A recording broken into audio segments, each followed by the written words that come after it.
Robert "Tank" Morrison lay bleeding on the asphalt outside Mel's diner, his 66-year-old body screaming in pain as 3 Harley-Davidson motorcycles roared away into the desert night. Blood trickled from his split lip as he struggled to focus on the license plate of the last bike. Nevada registration, custom chrome, and a skull decal that gleamed under the streetlight before disappearing into darkness. 12 minutes earlier, Tank had simply asked the bikers to keep their voices down while families were trying to eat dinner. Now he was calling a number he hadn't dialed in 23 years. "This is Tank Morrison," he said when the phone was answered.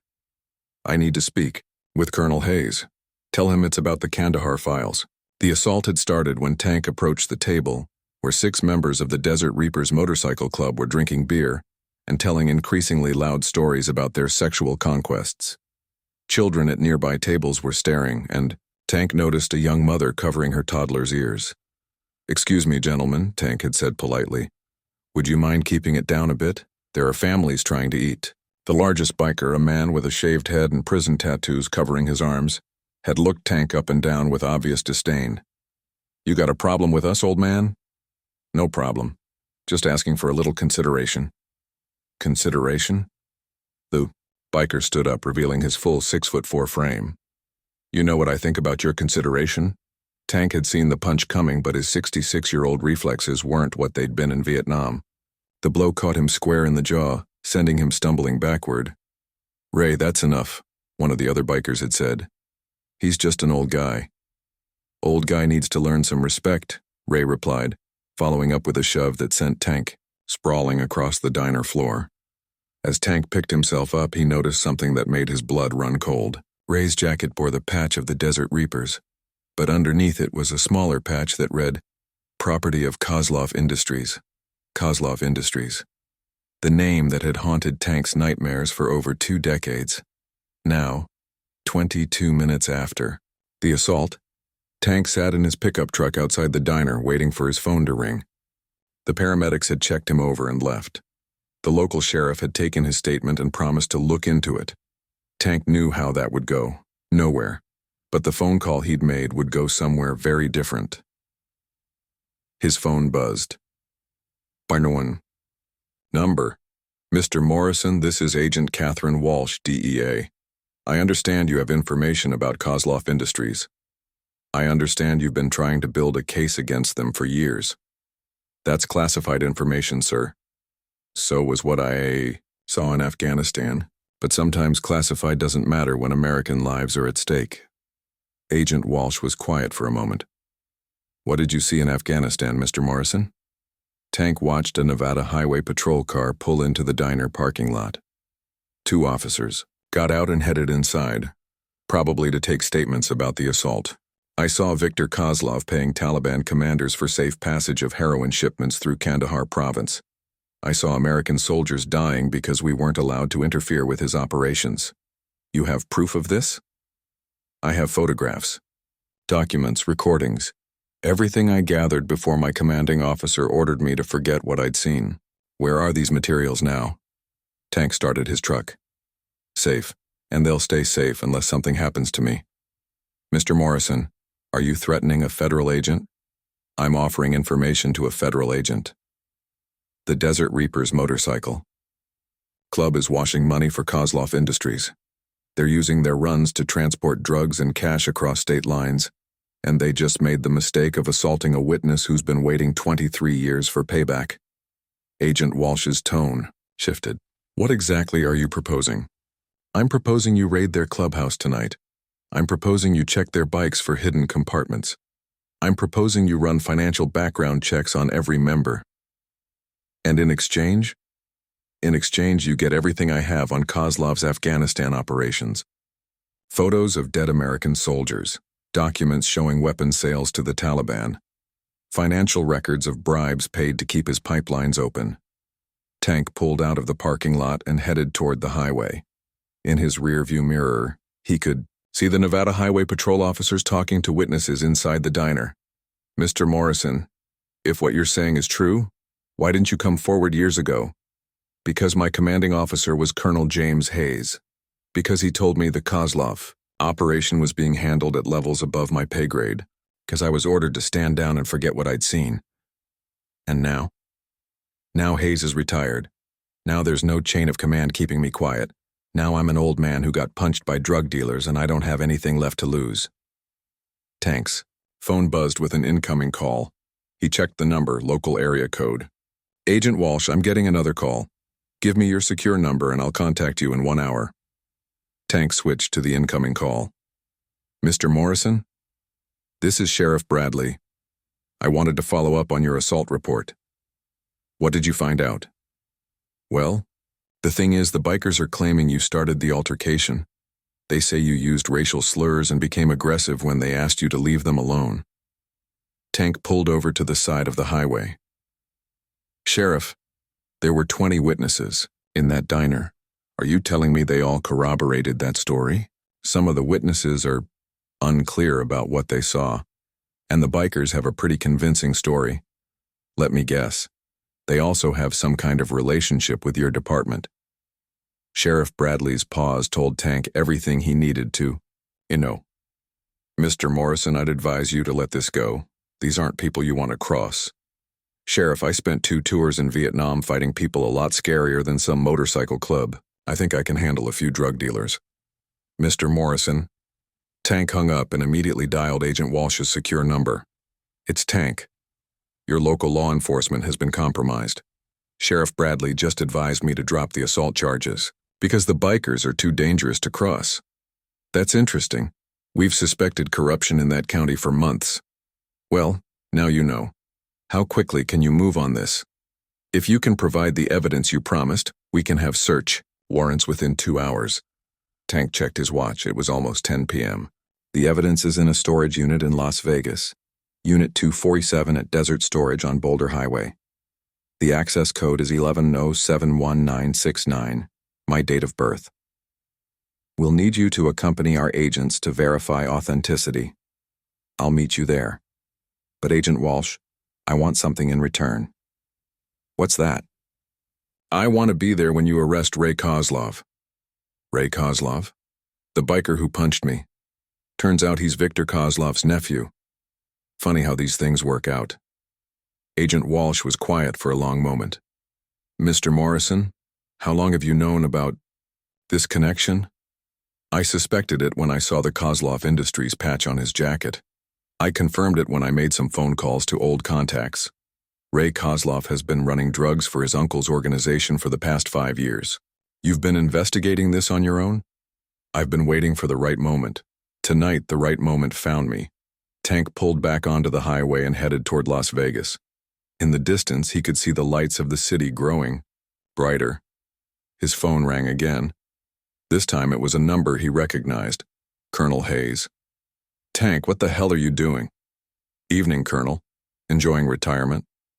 I got a call from some very unhappy people. They're saying you're stirring up trouble. I'm settling old business. Tank, you don't understand the bigger picture here. The Kozlov operation serves strategic interests. We can't just... Colonel, with all due respect, go to hell. Tank hung up and turned off his phone. 2 hours later, Tank stood in the desert storage facility watching DEA agents photograph documents he'd hidden for over 2 decades. Agent Walsh reviewed each item with growing amazement. My God, Tank, this is everything. Financial records, photos, recorded conversations. Why didn't you? Because I was a good soldier who followed orders. Even when those orders meant letting drug dealers kill my brothers. Agent Walsh held up a photograph showing Victor Kozlov, shaking hands with a Taliban commander while American vehicles burned in the background. This photo alone could reopen a dozen investigations. That photo was taken 3 days before my unit was ambushed. 12 good men died because we weren't allowed to interfere with Kozlov's business arrangements. Tank's phone vibrated with a text message. He'd turned it back on 20 minutes ago. The message was from an unknown number. Old man should have minded his own business. Coming for you tonight. Tank showed the message to Agent Walsh. Looks like Ray Kozlov isn't very happy about tonight's developments, she said. How could he know about this? Same way his uncle knew about Afghanistan. They have sources everywhere. Agent. Walsh's radio crackled. Walsh, this is Team Leader Bravo. We're in position outside the Desert Reapers clubhouse. 37 bikers on premises, multiple vehicles. We're seeing a lot of activity. They're clearly preparing to move. Copy that. Execute search warrants immediately. Tank listened to radio chatter as federal agents swarmed the motorcycle club's headquarters. Within minutes, they were reporting discoveries of hidden drug compartments, weapons caches, and financial records. "Walsh, we've got a problem," came a voice over the radio. "Ray Kozlov isn't here. Witnesses say he left 20 minutes ago with 3 other club members." Agent Walsh looked at Tank. "Where would you go if you were him?" "Back to where this started. Back to the diner." "Why?" "Because he's not just angry about the raid. He's angry about being humiliated by an old man in front of his crew." Tank's phone rang. "Local number again. Mr. Morrison, this is Sheriff Bradley. I need you to come to the station immediately." "What for?" "We have reports that you've been making threats against members of the Desert Reapers. I need you to come in for questioning." "Sheriff, that's interesting timing. Right when federal agents are raiding their clubhouse." "I don't know anything about federal agents." "Of course you don't." Tank hung up and looked at Agent Walsh. "Your local law enforcement is definitely compromised. Sheriff Bradley wants me to come in for questioning right when your raid is happening. We'll handle Sheriff Bradley later. Right now I'm worried about Ray Kozlov. If he's looking for revenge." Tank's phone buzzed with another text. "Mel's Diner. 1 hour. Come alone or we start hurting innocent people." Agent Walsh read the message over Tank's shoulder. "We're not letting you go in there alone." "Yes, you are." "Tank, this is a federal case now. We handle it our way. Ray Kozlov wants me, not federal agents. If you show up, he'll disappear and surface somewhere else in 6 months. This ends tonight. You're 66 years old and he's half your age." Tank smiled grimly. "Agent Walsh, I didn't survive 2 tours in Vietnam by being young and strong. I survived by being smart and mean." "What's your plan?" "Same plan I've had for 23 years. Make them pay for what they did to my brothers." 1 hour later, Tank pulled into the parking lot of Mel's Diner. The neon sign cast red shadows across the empty lot. Ray Kozlov's Harley was parked by the front door along with 2 other bikes. Tank checked his phone. No signal. They were jamming it somehow. He walked through the front door and found the diner empty except for Ray Kozlov and 2 other bikers, sitting in the same booth where the confrontation had started.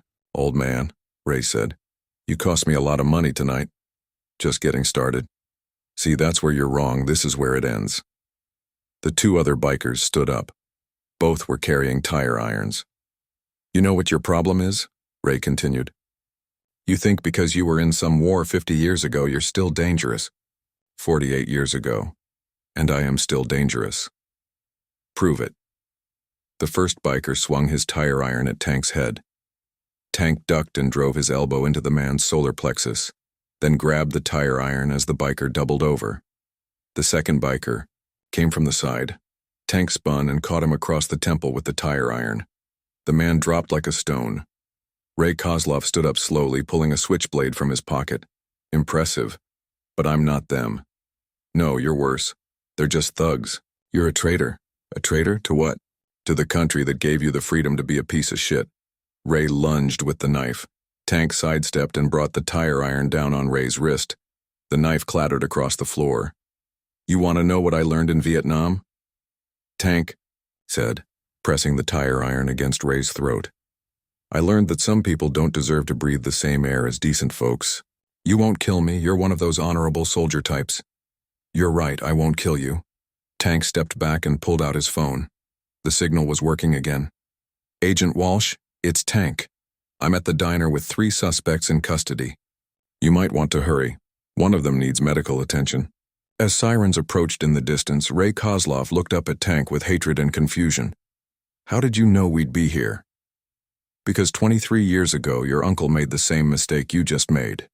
He thought being connected made him untouchable." "What are you talking about?" Tank showed Ray his phone. On the screen was a recording app that had been running for the past 20 minutes. "Everything you just said about costing you money, about federal raids, about your business operations, it's all recorded, along with your assault on a federal witness." Ray's face went pale. "You set this up?" "I set this up 23 years ago when I started collecting evidence on your uncle. Tonight was just the payoff." Agent Walsh arrived with a full tactical team. As they placed Ray Kozlov in handcuffs, she approached Tank. The raid was a complete success. 43 arrests, $2 million in cash, 50 kilos of heroin, and enough weapons to supply a small army. What about Viktor Kozlov? Interpol arrested him in Monaco 3 hours ago. Turns out he was trying to flee the country. Tank watched as Ray Kozlov was loaded into a federal transport vehicle. Agent Walsh, there's something else. What's that? Sheriff Bradley. Check his bank records for the past 5 years. I think you'll find some interesting deposits. Already on it. We arrested him 20 minutes ago. Tank looked around the empty diner where this had all started. So it's over. The Kozlov organization is finished. The Desert Reapers are finished. The corruption in local law enforcement is finished. And all it took was one phone call. Agent Walsh studied Tank's face. You've been planning this for 23 years, haven't you? I've been waiting for 23 years. There's a difference. What's the difference? Tank walked toward his truck. Planning implies you know when something's going to happen. Waiting means you're ready when it does. As Tank drove home, his phone rang one final time. The caller ID showed a number from Washington, D.C. Mr. Morrison, this is General Patricia Collins, Pentagon Office of Special Investigations. I believe you have some information we need to discuss. About time someone with stars on their shoulders returned my calls. Mr. Morrison, based on the evidence you provided tonight, we're reopening investigations into 17 incidents in Afghanistan between 2001 and 2003. What took you so long? Politics. But politics change. Heroes don't. Tank pulled into his driveway and sat in his truck for a moment, looking at his small house in the Nevada desert. General, I'm not a hero. I'm just a soldier who finally got the chance to complete his mission. Tank hung up the phone and went inside. On his kitchen table was a stack of letters he'd written but never sent. Condolence letters to the families of the 12 soldiers who had died in that ambush 23 years ago. Tomorrow, he would finally be able to mail them with a note explaining that justice had been served.